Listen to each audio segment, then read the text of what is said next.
Hello, dear students. Today we are going to begin a new poem written by John Keats. The poem name is Ode to Autumn. It is an ode, but Keats did not consider it as an ode. So, the picture on the screen depicts its strong colors. It shows its charming, attractive colors of the season of autumn. As the same way, the poem to autumn also gives sensuous imagery of the season of autumn or the autumn season. John Keats was born in London on 31st October 1795. He was an English poet, belongs to 19th century.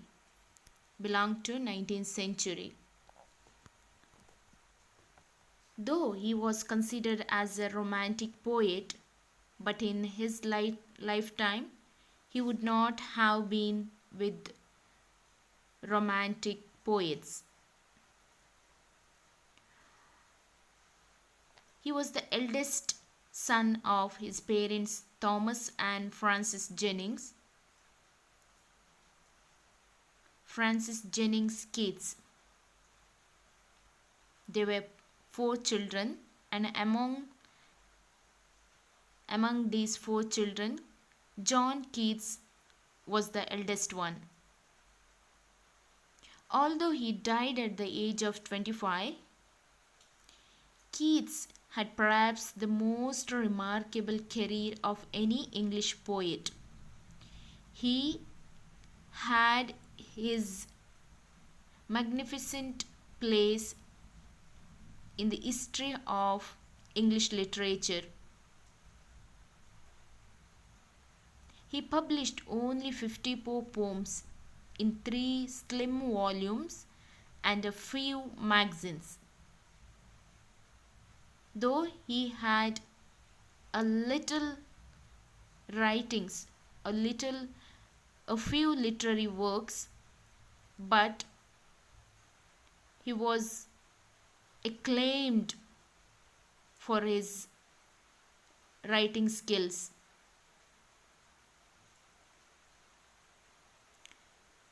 His poems weren't well received during his lifetime.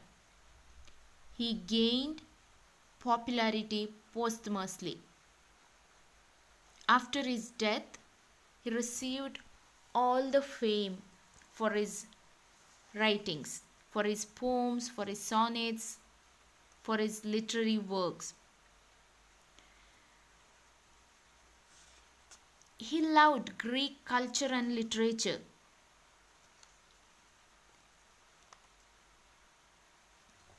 At the young age, he lost his parents. He had very difficult life. At the age of 8, he was entered Enfield Academy and became friends with young Charles Cowden Clarke, who was the 15-year-old son of the principal. So, the principal's son, Charles Cowden Clarke, helped John Keats in pursuing his interest in literary works. Clarke helped him get into some notable poets. He also helped him to get some inspiration, or Clarke helped John Keats to get a touch with Greek culture. Keats loved Greek culture and literature. Through Clarke, Keats inspired in classical Greek literature, and Clark encouraged Keats' literary ambitions.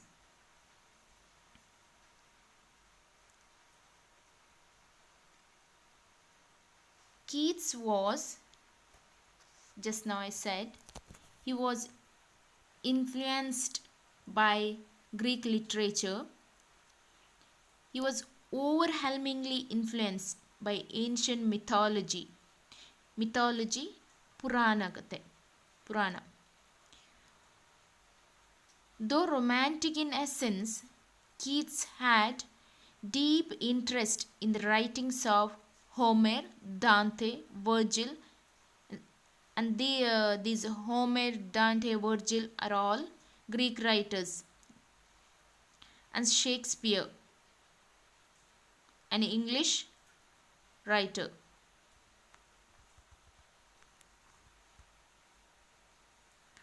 Nature, with all its beauty and captivating charms, is always there as a perfect setting for the poems of Keats.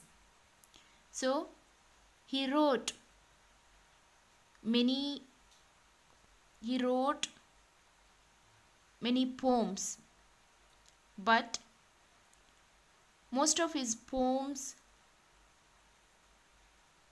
most of his poems are consisted the strong imagery. His first long poem was Endymion, which was published in 1818, but it did not get that much success as his other works too did not get much appreciation during his life. His few of his notable works are Lamia, The Eve of Saint Agnes, Ode to Nightingale, Ode to Melancholy, Ode on a Grecian Urn. Keats died at the very young age of 25 due to tuberculosis. Tuberculosis, short form is TB. His writing style. He had his own writing style, which was and is appreciated by the readers, by critics, by other poets. His writing style is characterized by sensual imagery and contain many poetic devices such as alliteration, personification, assonance, metaphors, and consonants. All these poetic devices, the figure of speeches, are contained in Keats' writing.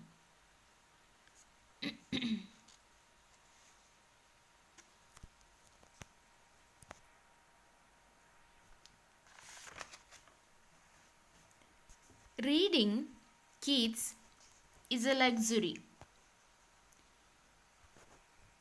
It's a rare chance to experience the English language as a work of art.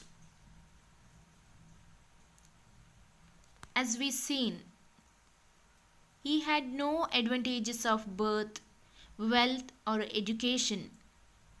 He lost his parents in childhood, watched one brother die of tuberculosis, and another one emigrate to America.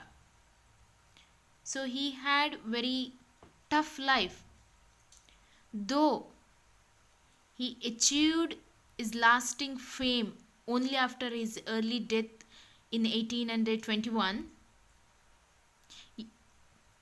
yet grief and hardship never destroyed his passionate commitment to poetry. He had that strong feelings towards poetry, and his life experiences helped him in portraying a strong imagery or strong feelings in his poems. As he said to his brother George about the poetry, he says like this: the great beauty of poetry is that it makes everything, every place interesting. The great beauty of poetry is that it makes everything, every place interesting. So this sentence was spoken by John Keats to his brother George in 1819.